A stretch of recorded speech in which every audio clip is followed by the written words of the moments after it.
Nama saya Muhammad Ahmad Muhammad Azhar, bernombor TC 19070. Baiklah, dalam video ini saya akan membentangkan kajian saya iaitu untuk progresif sepanjang 30 hari atau 4 minggu di sini.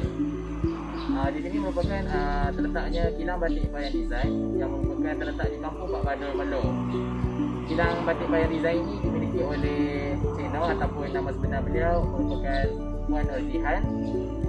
Saya melajarkan di sini sepanjang 4 minggu, di mana saya bertugas di sini melakukan pelbagai kerja-kerja yang akan saya bentangkan sebentar lagi. Kilang Batik Bayan Design merupakan sebuah perniagaan yang memfokuskan pengeluaran kain batik. Antara jenis-jenis kain yang dihasilkan di sini adalah kain batik pasang, baju batik kaftan dan baju batik lelaki. Kilang Batik Bayan Design ini terletak di Kampung Pak Badul yang beralamat di Lot 656 Kilang Batik Pak Badul, Melo, 16400 Kota Baru, Kelantan. Baiklah, di sebelah saya ini merupakan Puan Nurjihan binti Hasan atau lebih mesra dipanggil Cik Noh. Beliau merupakan pemilik perniagaan sejak 26 tahun yang lalu, iaitu pada tahun 1995. Pada awalnya, kilang ini merupakan kilang yang diusahakan secara kecil-kecilan sebelum ianya dibina kukuh di Kampung Pak Badul. Pada awal penubuhan kilang ini ditubuhkan, Puan Nurjihan menguruskan kilang ini bersama dengan anak sulungnya. Setelah kematian anak sulungnya beberapa tahun yang lalu, Puan Nurjihan mula menguruskan kilang ini bersendirian dengan bantuan para pekerja beliau.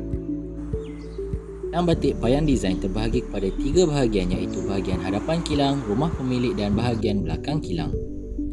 Bahagian ini merupakan bahagian hadapan kilang di mana menempatkan 5 orang pekerja mahir dalam menjahit. Ruangan ini merupakan ruangan di mana kain yang dapat daripada pembekal dipotong. Sepanjang saya menjalani shift, saya ada ditugaskan di sini. Selain itu, di sini juga merupakan tempat di mana para tukang jahit ini menyiapkan kain-kain batik yang telah siap diproses untuk dijadikan produk. Contohnya seperti baju kaftan. Batik Bayan Design juga turut menerima tempahan sekiranya ada pelanggan yang ingin membuat tempahan menjahit baju kurung batik dan kemeja batik. Seterusnya, bahagian ini merupakan bahagian kedua kilang di mana ianya merupakan rumah pemilik kilang Batik Bayan Design. Untuk pengetahuan semua, bahagian bawah rumah ini dijadikan tempat di mana kain-kain yang siap diproses dikumpulkan sebelum dibawa ke bahagian pemasaran. Sepanjang 4 minggu saya di sini, saya juga turut mempelajari cara bagaimana proses mengenal pasti kualiti kain dan diasingkan mengikut grade-grade yang tertentu sebelum dibungkus untuk diambil oleh pemborong yang membeli kain-kain batik secara borong. Kain yang dijual secara borong tidak perlu dibawa ke bahagian pemasaran. Hal ini demikian kerana pemborong sendiri akan datang memilih kain-kain yang mereka kehendaki sebelum mereka membayarnya terus kepada Puan Nurjihan sendiri. Ke bahagian seterusnya. Baiklah, sekarang kita berada di bahagian ketiga kilang, iaitu bahagian di belakang kilang di mana bahagian ini merupakan bahagian di mana kain batik dihasilkan. Baiklah, pada bahagian ini dimulakan dengan mencanting di mana terdapatnya 3 orang pekerja yang melakukan penyantingan sebelum kain yang sudah dicanting dibawa kepada bahagian seterusnya. Proses penghasilan kain batik dimulakan dengan proses mencanting batik menggunakan lilin yang telah dicairkan. Sepanjang saya menjalankan kajian di sini, saya diajarkan bagaimana cara untuk mencanting batik.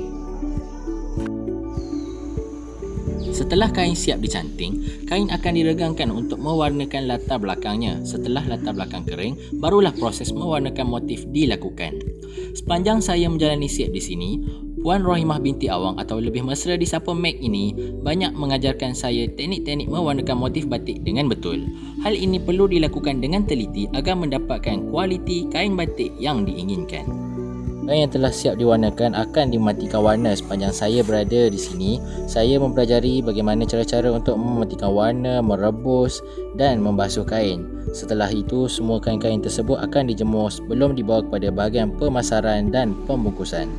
Seterusnya adalah bahagian pemasaran. Sepanjang saya menjalani shift di sini, saya mempelajari bagaimana cara untuk memasarkan produk. Batik Bayan Design telah memulakan satu inisiatif baru dengan memulakan perniagaan melalui atas talian melalui Shopee, Facebook dan Instagram. Penggunaan platform ini sedikit sebanyak dapat membantu memperluaskan lagi pasaran perniagaan Batik Bayan Design. Ini telah membuahkan hasil di mana Batik Bayan Design telah memperoleh keuntungan mencecah RM15,000 pada setiap bulan hasil penjualan dalam talian. Sekali, sebagai peniaga, mereka seharusnya bijak dalam membuat keputusan untuk memastikan kelestarian perniagaan mereka. Saya akhiri perbincangan saya dengan sekian. Terima kasih.